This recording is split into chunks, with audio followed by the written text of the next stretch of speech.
Assalamualaikum warahmatullahi wabarakatuh. Di sini saya akan menjelaskan tentang IP address dan subnetting. Nah, apa sih IP address itu? IP address, Internet Protocol Address, adalah deretan angka unik yang menjadi identitas setiap perangkat komputer, HP, dan server saat terhubung ke internet atau jaringan lokal. Fungsinya mirip dengan alamat rumah, yaitu memastikan data dikirim ke perangkat tujuan yang benar. IP address dibagi menjadi dua versi, IP P4 format lama dan IP P6 format baru. Dan selanjutnya ada subnetting. Subnetting adalah proses membagi satu jaringan IP besar menjadi beberapa sub-jaringan subnet yang lebih kecil dan efisien. Tujuannya adalah mengoptimalkan alokasi alamat IP, meningkatkan kinerja jaringan, dan memperkuat keamanan dengan membatasi lalu lintas antar segmen. Nah, selanjutnya ada IP class pool. Class pool adalah metode pengalamatan IP P4 usang 1981-1993 yang membagi ruang alamat IP ke dalam 5 kelas tetap A, B, C, D, dan E berdasarkan bit pertama menggunakan default subnet mask seperti 8, 16, dan 24 tanpa mendukung subnetting fleksibel. Sistem ini sering disebut class pool addressing atau jaringan berbasis kelas. Selanjutnya ada IP classless. IP classless adalah metode pengalamatan IP P4 fleksibel yang tidak menggunakan kelas A, B, C berbasis max default, melainkan menggunakan variabel length subnet mask VLSM untuk efisiensi alokasi IP. Ini mengatasi pemborosan IP pada sistem class pool lama. Nah, dan yang terakhir ada IP public dan IP privat. IP public yaitu adalah alamat IP unik global yang diberikan oleh Internet Service Provider (ISP) ke router atau perangkat Anda, berfungsi sebagai identitas utama untuk mengakses internet secara langsung.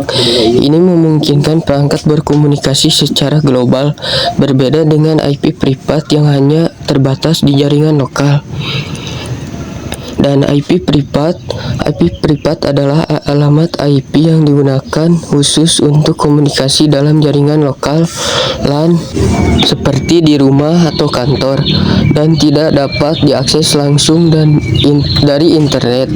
IP ini memungkinkan perangkat seperti ponsel, laptop, dan printer saling terhubung secara aman tanpa perlu IP publik unik untuk setiap perangkat. Nah, segitu saja teorinya teman-teman. Selanjutnya kita akan berlanjut ke Cisco-nya. Nah, sekarang kita akan mempraktekannya di Cisco Packet Tracer. Nah, ini kita akan membuat sebuah PC yang berada di gedung 1. Kita pasangkan switch di atas dan kita pasangkan kabel otomatis dari PC 1 ke switch dan lakukan ke PC satunya lagi. Nah, kan ini kabelnya masih merah-merah atau oranye ya. Kita tunggu sampai hijau. Lalu kita pencet PC-nya, lalu ke menu desktop dan IP configuration, dan kita isi IP-nya dengan versi 4 yaitu 10.10.10 dan .10. Dan kita ganti subnet mask-nya. Kita ganti menjadi 255.255.255.224 dan kita salin saja subnet mask-nya biar cepat ya.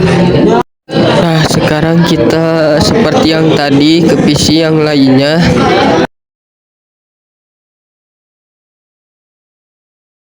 .10.10.10.11 ya.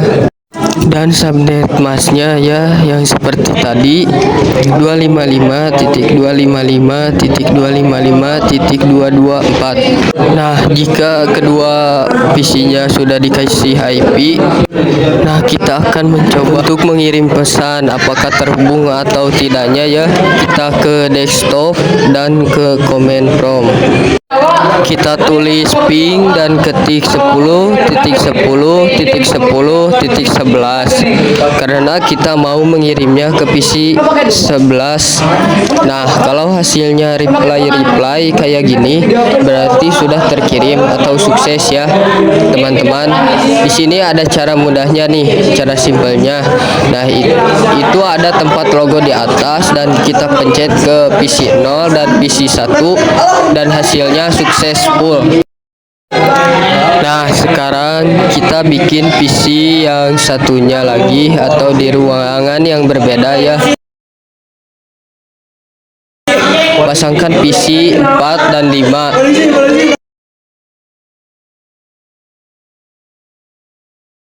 Kalau sudah kita pasangkan switch di atas dan kalau sudah kita pasangkan kabel otomatis dari PC ke switch, lakukan hal yang sama ke PC lainnya.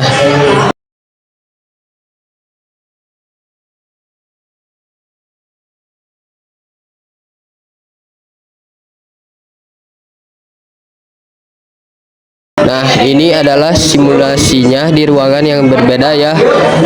Nah, masukkan IP addressnya 10.10.10.12 dan subnet masnya ya yang tadi juga yang 255.255.254. Lakukan hal yang sama kepada PC lainnya.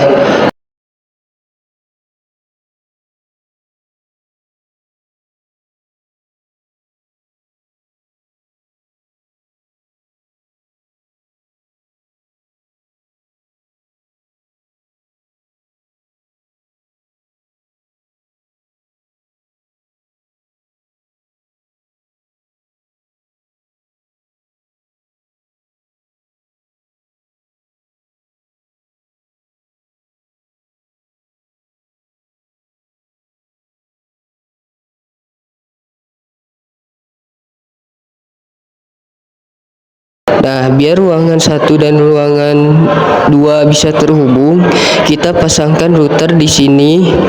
Oke. Nah, lalu kita pasangkan kabel otomatis dari switch ke router dan satunya lagi.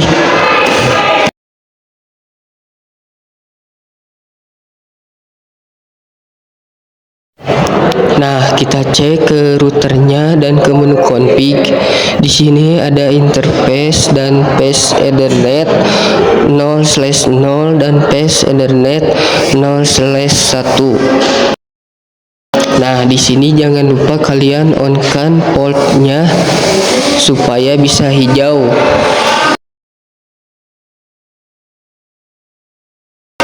Kita isi IP addressnya jadi 10.10.10.1 ya, dan subnet masnya kita samakan dengan yang tadi yaitu 255.255.224.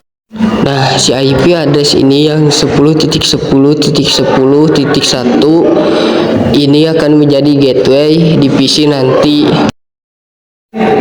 Nah, sekarang kita ke path Ethernet 0/1. Nah, ini adalah gedung yang kedua. Jangan lupa on-kan dan lalu isi IP addressnya 10.10.10.10.33 dan subnet masknya sama saja yang tadi. Nah, kalau sudah kita klik PC-nya dan ke menu desktop dan ke IP configuration, kita ganti gateway-nya menjadi 10.10.10.1 karena itu yang pas Ethernet 0/0.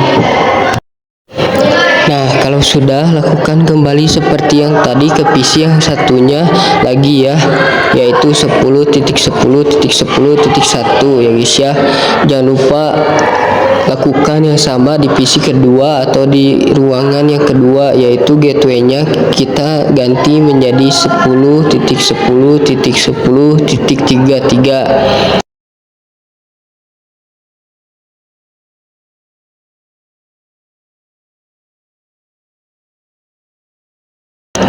Karena di pas addended 0/1 yaitu 10.10.33 ya guys ya.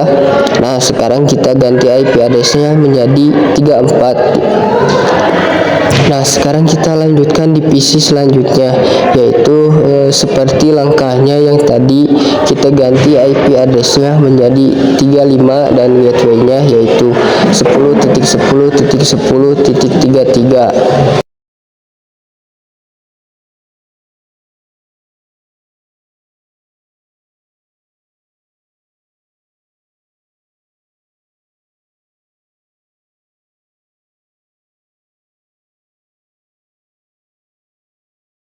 Nah, sekarang kita ganti di PC terakhir, kita ganti IP address-nya menjadi 36 dan gateway-nya yang tadi 10.10.10.33. Nah, sekarang kita mencoba untuk mengirim pesan dari PC 0 ke PC 2.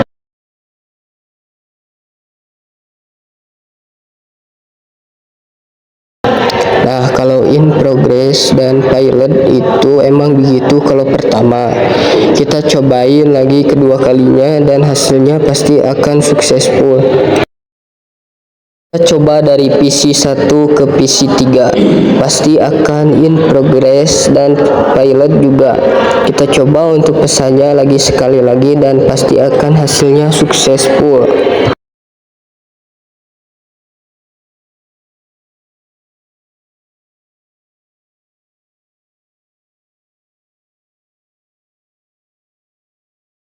Nah, sekarang kita percobaan dari PC 1 ke PC 4. Pasti akan in progress dan pilot juga. Nah, kalau kita cobain lagi kedua kalinya, kita bakalan mendapatkan successful. Nah, sekarang materi ini sudah selesai guys ya. Kalau kalian masih belum paham, bisa tonton lagi dari awal ya guys ya.